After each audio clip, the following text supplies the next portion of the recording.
자, 우리 지난주에 이어서 오늘 이제 누가복음 말씀을 계속 이어서 하고 있는데요. 자, 오늘 누가복음 말씀을 하기 전에 오늘 누가복음 말씀 원래 이번이 딱 7장 차례예요. 지난주에 6장에서 6장이 뭐였죠? 평지설교였죠. 평지설교에서 이제 한 달 나기 끝났어. 그래서 지금 새로운 이야기가 시작되는데 7장 1절부터 해야 되는데 무려 전도사님이 17절을 뛰어넘었어요. 그쵸? 그럼 그 사이에 어떤 이야기들이 있었을 거 아니야. 어떤 이야기들이 있었는지 한번 살펴볼게요. 이 이야기가 오늘 18절부터 시작되는 오늘 요한의 제자들이 예수님을 면담하러 온 그 이야기가 앞에 이야기와 다 연결이 돼 있어요. 다 연결이 돼 있는데 여러분들이 주일학교 때부터 익히 들어온 아주 유명한 그런 말씀이에요. 여러분 다 주일학교 졸업하셨잖아요. 주일학교 졸업장 있는 사람들은 다 이 이야기가 뭔지 알아요. 그래서 어떤 이야기냐면 그 앞에 백부장의 종을 고치신 이야기가 1절부터 10절까지 있고요. 그리고 11절부터 17절까지는 나인성이라고 하는 나인이라는 이름이 붙은 그 성, 고을, 도시, 나인이라는 도시에 사는 어떤 과부, 그러니까 남편이 없는 사람이죠. 남편이 없는 사람의 아들도 죽었어. 얼마나 절망적이겠어. 그 사람의, 그 과부의 아들을 살리신 이야기가 우리 11절부터 17절까지 나와요. 그리고 이어지는 말씀이 바로 오늘 요한의 제자들을 면담하신 그런 내용이라는 거예요. 세 가지 이야기가 그냥 한 덩어리, 우리 주일학교 때는 그냥 이거 배우고 이거 배우고 이거 배웠죠. 별개의 이야기로 떨어져 있는 것처럼 보이지만 이제 초등교사 혹은 초등학생의 수준을 넘어서는 우리의 믿음의 입장에서는 이거를 한 덩어리로 볼 수 있는 시각을 가져야 된다 이겁니다. 여러분, 학령기에는 여러분들이 이제 배울 시기에는 부모님 말씀 잘 들어야 되고 학교 빠지지 말아야 되고 이런 것들, 사회적 규범이 중요해서 그런 것들을 이걸 지켜야 돼, 이걸 안 지키면 안 돼, 이런 거 배울 시기에는 이렇게 배우는 게 맞아요. 백부장의 종을, 백부장의 믿음을 보고 하나님 예수님께서 믿음이 참 큰, 백부장의 믿음이 참 크다, 이스라엘에서도 이러한 믿음을 본 적이 없다, 그래서 우리가 백부장의 믿음을 가지고 있는 백부장을 본받아요, 이렇게 배우는 게 학령기 때는 맞아. 4학년, 5학년 뭐 이런 시절이었는데 이제 여러분들 6학년이 되고 이제 심지어 6학년을 졸업까지 하고 이제 중등 수준의 신앙을 갖고 이제 성경을 배웠다 하면 여기에 의구심을 가져야 되는 거예요. 어릴 때는 이렇게 배웠지만 나이가 점점 들어가면서 그때 배웠던 그 말씀이 정말 그런 말씀인가? 의구심을 가져야 돼요. 안 그러면 여러분 나중에 전도사가 돼서 여러분들이 고등 수준의 신앙 훈련을 받아도 그냥 훈련이고 교육은 교육이고 설교는 그냥 똑같이 이렇게 한다니까. 그런 초등 수준을 이제는 벗어나야 된다. 전사님이 여러분에게 요청하는 겁니다. 그래서 백부장의 종을 고치신 내용의 결론은 뭐냐? 백부장의 믿음을 칭찬하십니다. 나인성 과부의 아들을 살리신 거의 결론이 뭐냐? 불쌍히 여기사 울지 말라고 하시는데 결론이 뭐냐? 사람들이 예수님을 과거에 있던 어떤 선지자보다 더 위대한 선지자가 여기 있다라고 예수님을 선지자로 칭찬하는 내용입니다. 자, 백부장의 종을 고치신 내용은 뭐냐면 예수님께서 이제 평지설교를 마치시고 이제 어디로 가시는데 거기에 백부장 이방인이죠. 왜 백부장은 이방인이야? 유대인이 아니라는 거예요. 유대인이 아닌 어떤 지체 높은 사람, 군대 장관, 여기 백부장에서 100명 정도를 거느릴 군사력을 가지고 있는 사람이라고 해서 100명이니까 100명은 별로 안 되네 라고 생각하시면 안 됩니다. 당시 로마 인구를 생각하고 또 이 군대라고 하는 조직이 굉장히 돈 많은 사람들로 이루어진, 왜냐면 무장을 자기가 해야 돼. 지금 국방비를 이렇게 지원해 주는 게 아니야. 자기가 자기 돈으로 방패 사고 칼 사고 다 해야 돼요. 그런 100명을 거느린 사람이라면 대단한 사람인 거예요. 이 백부장이 자기의 종이, 자기가 사랑하는 종이겠죠. 종이 병에 걸렸다면서 사람을 보내요. 예수님한테 사람을 보내는데 그때 예수님이 이 백부장의 집으로 찾아가려고 해요. 왜? 종을 고쳐야 되니까. 그런데 그때 백부장이 보낸 사람들이 우리 백부장님이 말씀하시던데 내가 백부장을 해보니까, 내가 이런 군대에서 사령관 같은 걸 해보니까, 내가 이렇게 하라면 가고, 이렇게 하면 오고 그러는데, 예수님 같은 사람이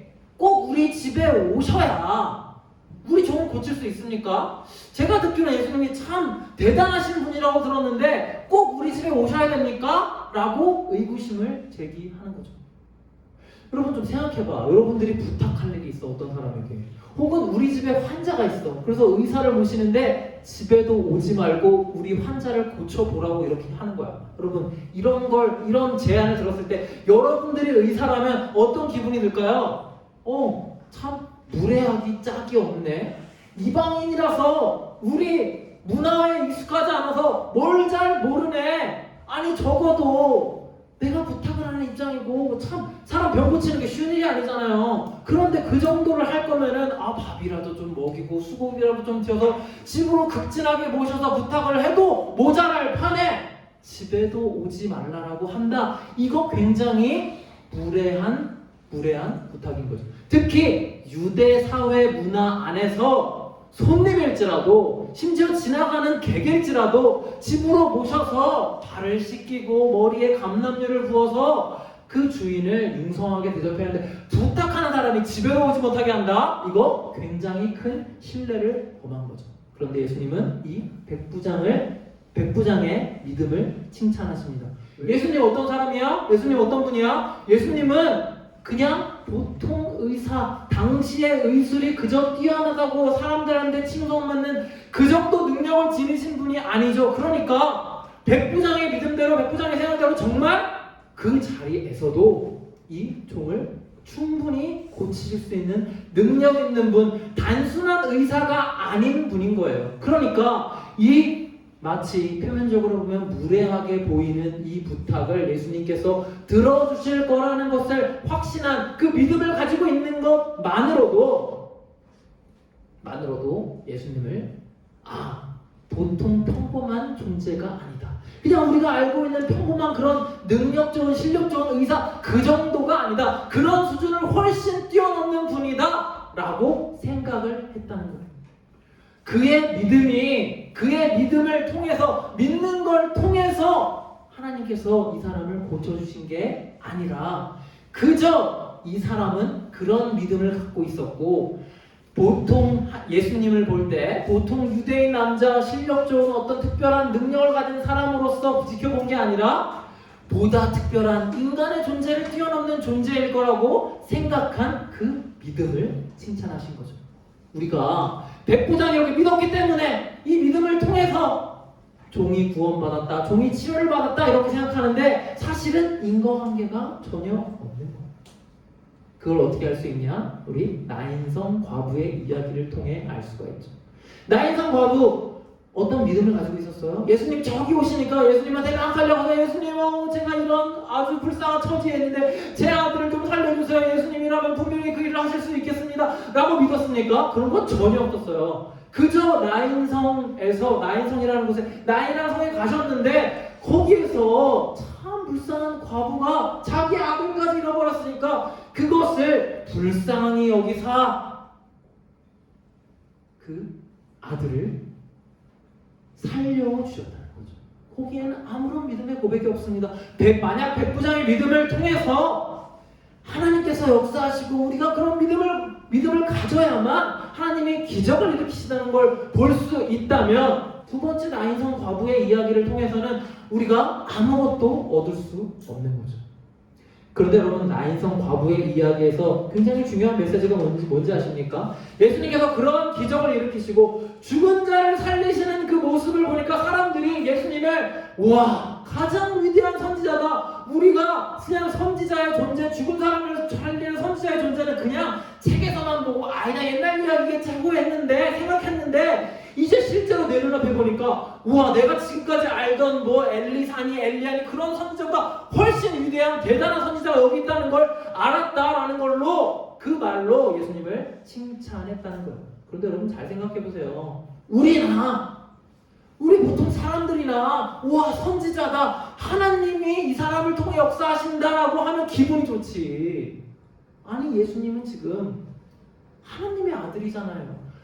다른 말로 하나님의 아들이 다른 말로 뭔지 아세요? 하나님이에요. 사람은 사람을 낳지만 하나님을 낳는 거죠. 하나님이란 존재, 예수님은 지금 하나님과 동류인 존재예요. 그런데 겨우 그 하나님을 선지자가 이렇게 평가하는 거, 그 사람들에게는 칭송일지 모르겠지만 칭찬일지 모르겠지만 하나님 입장에선 모욕에 가까운 말일 수 있는 거죠.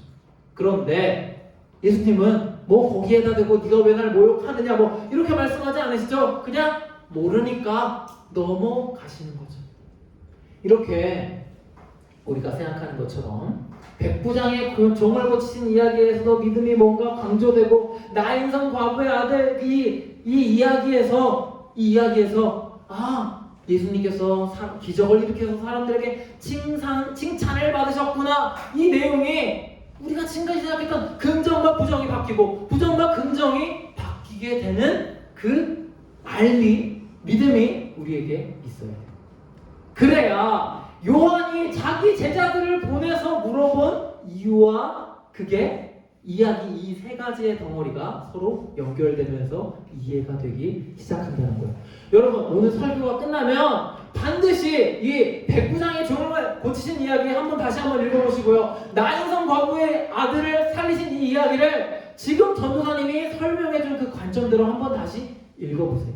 그러면 지금 오늘 우리가 읽은 본문 18절부터의 본문이 이제 이해되는, 여러분들의 눈이 떠지는 그 일들이 일어나게 될 겁니다. 연결이 되어 있어요. 전사님이 잠깐 설명했지만 지금 세례 요한은 옥에 갇혀 있습니다.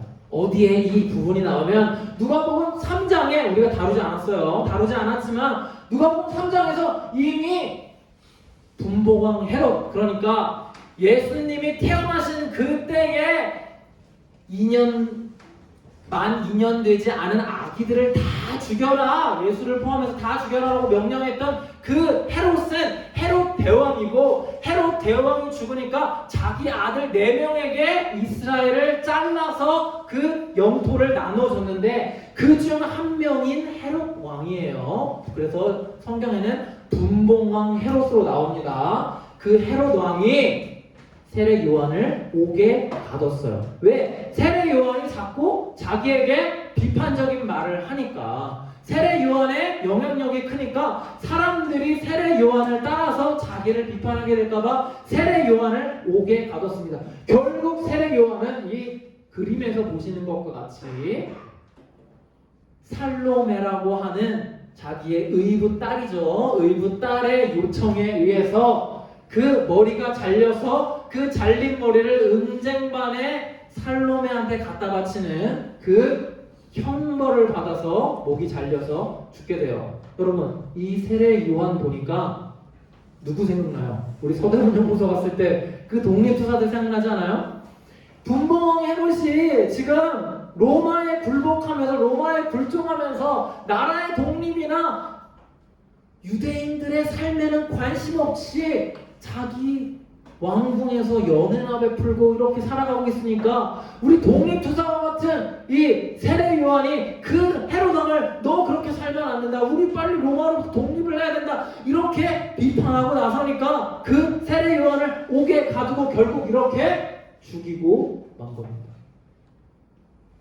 죽기 직전에 세례 요한이 옥에 갇혀서 예수님한테 제자들을 보내는 거야. 그러면서 이렇게 물어보라고 하죠. 뭐라 그래요? 우리 7장 19절에 요한이 그 제자 중 둘을 불러 주께 보내요. 여기 주는 예수님이에요. 예수님께 보내요. 이르되 오실 그이가 당신이오니까 우리가 다른 이를 기다리오리이까. 여러분, 굉장히 정치적인 언어로 잘 포장이 되어 있어요. 굉장히 예의 바르죠.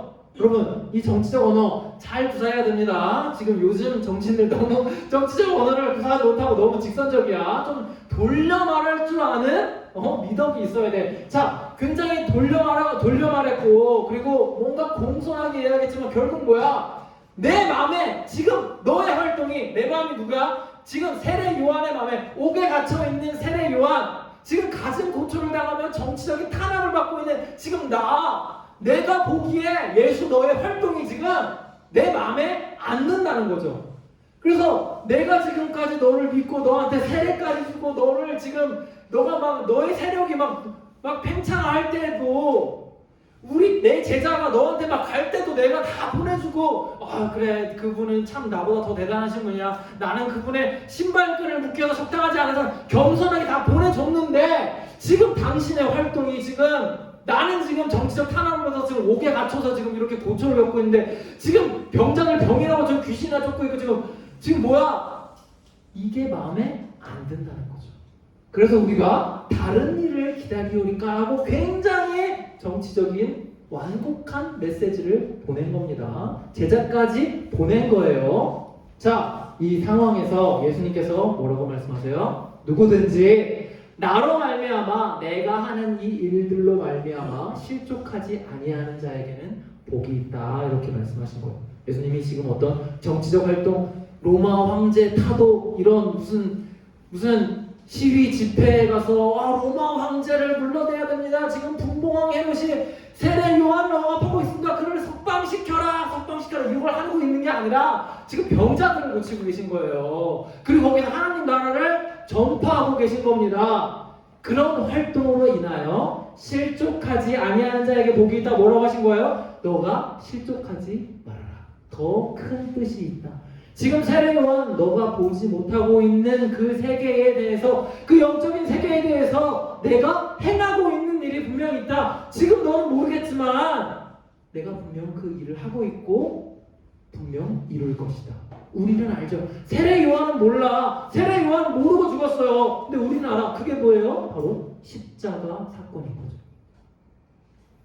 근데 세례 요한은 십자가를 경험해 보지도 못하고 듣기는 들었지만 그런 걸 알긴 알았지만 그게 그건지 아직 생각을 못한다. 십자가를 경험하지 못했으니까. 우리도 마찬가지입니다. 우리가 십자가를 경험하고 그 이후의 삶을 살면서 이 목사님, 저 목사님, 저 장로님, 이 권사님이 우리에게 끊임없이 십자가가 무엇인지 설명을 해줘서 아는 거지. 그렇지 않으면 우리도 모르고 이 세례 요한처럼 그냥 죽었을지 몰라요. 자, 세례 요한에게 실족하지 말아라 라고 했는데 이 말대로 세례 요한이 실족하지 않고 죽었으면 참 좋았을 텐데 저의 생각에는 실족하고 아마도 실족하고 죽지 않았을까. 그래서 십자가에 대해서 잘 모르고 죽지 않았을까 조금 우려는 됩니다. 나중에 천국에서 세례 요한 만나면 그때 실족했는지 안 실족했는지 한번 여러분들이 물어보세요. 자, 세례 요한의 제자들이 이제 떠났어요. 실족하지 아니하는 자에게 복이 있다라고 말씀하시고 실족하지 말아라라고 세례 요한을 위로하신 다음에 세례 요한의 제자들이 떠나셨어요. 그 다음에 무리와 제자들에게 이렇게 말씀을 하시는 겁니다. 여러분, 제가 왜 굳이 무리와 제자를 자꾸만 구분해서 여러분에게 말씀하시는 줄 알아요? 두 개는 무리와 제자에는 차이가 있기 때문이에요. 무리와 제자 차이가 뭐가 있을까? 똑같이 예수님을 따라다녔고 예수님이 하는 일들 그 사역이라고 하죠. 그 일들 가운데에 항상 그 모든 것들을 보고 있었어요. 그런데 무리와 제자들의 차이가 있었습니다. 그것은 자발성이었던 거예요. 물론 무리들도 예수님을 자기 뜻에 의해서 쫓아다녔겠죠. 자기가 쫓아다니고 싶으니까 쫓아다녔겠죠. 그런데 제자들과 다른 점은 무엇이냐? 제자들은 예수님을 따라다니겠다. 예수님과 내가 함께 하겠다. 결단하고 나온 사람들이고 무리들은 예수님이 내 병을 고쳐주지 않을까? 예수님이 나에게 먹을 걸 주지 않을까? 오늘 예수님이 나에게 좋은 볼거리를 보여주지 않을까? 그런 마음으로 나온 사람들입니다.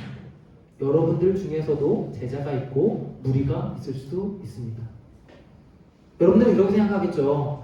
저는 뭐 교회 와서 별로 얻어가는 것도 없는데 저는 뭐 제 발로 나왔어요 라고 이야기하실 수 있는데 여러분들 중에 마음이 없이 이 자리에 나와서 예수님께 무언가 얻어가기만 하려고 하는 사람이 분명 있죠. 여러분들이 얻어가려고 하는 게 뭐야? 가정의 평화죠. 엄마랑 싸우지 않는 것, 아빠랑 대립하지 않는 것. 그냥 내가 가서 교회 가서 그냥 가만히 앉아서 30분 때우고 오면 우리 집안이 평안한데 우리 집안의 평안과 나의 희생을 교환하겠다. 그런 마음으로 여기 와서 전도사 너는 떠들어라. 나는 안 들을 거다. 이런 마음으로 앉아있으면 그게 무리다라는 거예요. 그게 아니라 내가 여기서 뭐라도 하나 건져가겠다. 전도사님 말이 어려울 수도 있고 이상한 소리 할 수도 있지만 그래도 내가 여기서 성경 하나 뭔가 가르쳐준다니까 되니까 배우하겠다라고 생각하면 내가 제자가 되는 겁니다. 여러분들이 무리의 삶을 살아갈지 제자의 삶을 살아갈지 어차피 똑같아. 전사님이 뭐 제자라고 해서 뭐 따로 전화해가지고 뭐 시간 내라 뭐 제자 올려라 이런 거 전혀 없잖아. 똑같은 시간을 보내면서 무리의 삶을 살아갈 건지 제자의 삶을 살아갈 건지 여러분 스스로 선택하시는 거예요. 요한세대를 떠난 후에 예수님께서 이런 말씀을 하셨습니다. 너희가 세례 요한을 보러 광야로 나갔는데 왜 나간 거니? 좋은 옷을 입고 있는 사람을 보러 나간 거니? 아니다 라고 말씀하세요. 여러분 차를 살 때 여러분 아직 차를 안 사서 모르겠지만 나중에 여러분 차 사실 때 고려하셔야 되는 게 있어요. 차를 사려할 때 어떤 차를 사야 돼? 승차감? 아니야. 진짜 고려해야 될 건 하차감이야. 내가 차를 타서 얼마나 편안한 게 아니라 내가 하차할 때 얼마나 뽀대가 날까. 내가 하차할 때 내가 이런 좋은 차를 타서 사회적 성공과 부를 이루었어. 하차감이 정말 중요합니다. 지금 여기에 좋은 옷을 입은 사람, 부드러운 옷을 입은 사람, 이 사람들은 하차감이 좋은 사람, 좋은 차를 타는 사람들을 말하는 겁니다. 그런 사람들 어디 있대요? 왕궁에 있대요. 우리가 다 본받고 싶은 삶이잖아. 성공한 삶. 은퇴 후에 성공한 삶. 나는 조기에 파이어적으로 은퇴해서 난 편안하게 살 거야. 이라서 우리가 다 원하는 그 삶을 사는 사람보다 누가 더 낫대요? 선지자가 더 낫대요. 너희가 그런 사람들 삶을 보러 여기에 온 게 아니지 않냐. 너희들은 부드러운 옷이 아니라 뻣뻣한 낙타 털옷을 입고 석청이나 먹고 사는 그 세례 요한 선지자를 보러 온 거 아니냐. 그래서 이 위대한 위인 위인들보다 우리가 본받고 싶은 그 잘나가는 사람들보다 선지자가 더 위대하다고 말씀하시는 겁니다. 그 선지자 중에 제일 위대한 사람이 누구야? 세례 요한이죠. 그리고 그 세례 요한보다 더 뛰어난 사람이 누구예요? 바로 하나님 나라에 사는 하나님 나라의 백성들이라고 이야기하는 거예요. 결코 이 말이 세례 요한이 여자가 낳은 자 중에 가장 뛰어나니까 가장 우리가 본받아야 되고 멋있는 그런 사람이 아니라는 거예요. 세례 요한 지금 옥에 갇혀서 옥중투사로 하고 있지만 뭘 하고 있어? 하나님 나라의 원리를 모르고 십자가를 모르고 복을 모르니까 자기 제자들이라고 해서 하나님, 예수님, 우리가 기다리고 있던 사람이 당신입니까? 아니면 우리가 새로운 사람을 기다려야겠습니까? 이렇게 생각하고 있잖아요. 그러니까 누구보다 못하다, 우리보다 못하다. 예수님을 진정한 우리의 구주로 고백하지 못하고 아직 하나님의 나라에 살지 못하며 그 주변 변두리에서 저게 예수님이 하나님이 맞을까? 예수님이 구원자가 맞을까? 이렇게 갈팡질팡하고 있는 그 삶이 선지자 요한의 삶이라는 거예요. 우리 중에도 요한 같은 사람이 있죠. 누구보다 더 경건하고 사람들에게 모범이 되고 참 저 사람은 인생은 훌륭해 라고 살고 있지만 정말 구원이 뭘까 고민하면서 구원 없이 살아가는 사람들이 분명 있다는 거예요. 그런 사람의 삶보다 마치 세상이 봤을 때는 대단히 모범적이고 존경할 만한 그런 삶보다 뭐가 낫다? 하나님 나라 백성이 낫다라고 예수님이 말씀하시는 겁니다. 여기에 보면 오늘 본문에 보면 28절인가요? 자, 28절에 보면 모든 백성과 세리들이 요한의 세례를 받았다고 했어요. 그러니까 그 사람들이 더 낫다 이렇게 이야기를 하는데 우리는 여기 이 본문 이 내용만 딱 보고 이 구절만 보고 요한의 세례를 받은 사람이 더 낫고 요한의 세례를 안 받은 사람이 못하니까 요한의 세례를 꼭 받아야 되는구나, 요한의 세례를 받아야 구원이 있구나, 이런 식으로 생각할 수 있는데 그건 우리가 가지고 있는 구원관과 전혀 맞지가 않는 거예요. 그러니까 여기에 뭐가 필요해? 해석이 필요한 거죠. 어떤 해석을 해야 돼? 모든 백성과 세리들은 세례를 받았다고 했습니다. 모든 백성과 세리는 뭐예요? 자기 자신을 죄인이라고 생각하는 사람. 남들이 다 죄인이라고, 저거 지금 우리 유대 백성들에게 못할 짓 하고 있는 나쁜 놈들이라고 다 욕하는 그 세리들, 스스로를 죄인이라고 생각하는 사람, 내가 죄가 많아서 하나님한테 가야만 구원을 받을 수 있다고 생각하는 사람, 자신을 낮추고 스스로 겸손함을 택한 그 사람들, 그래서 이 사람이 그래 내가 죄인인데 구원을 받기 위해서 뭐라도 해야지. 그래서 요한의 세례도 받으러 가고 예수님한테 가서 보고 진짜 그 사람이 복음을 받았는지 안 받았는지 모르지만 그런 고민을 하는 사람, 나에게 부족한 것이 있다, 내가 더 채워야 할 것이 있다, 내가 하나님한테로 가야지만 구원을 받을 수 있다고 생각하는 그 사람이 세례를 받았겠죠. 그 그 사람에게 뭐가 있어요? 하나님의 의로우심을 고백하게 된다 이거예요. 왜? 내가 의롭지 않으니까.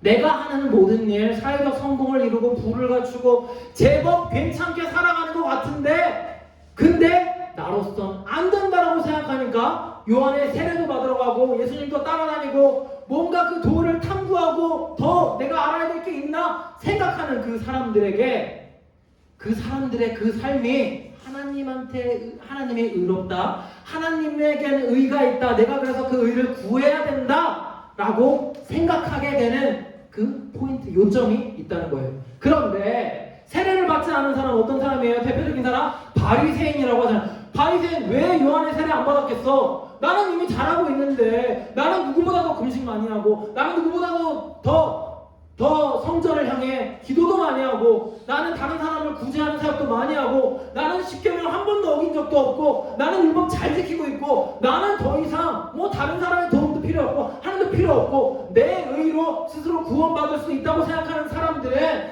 자기의 의를 높이는 거지 하나님의 의를 드러내는 사람들이 아니라는 거죠.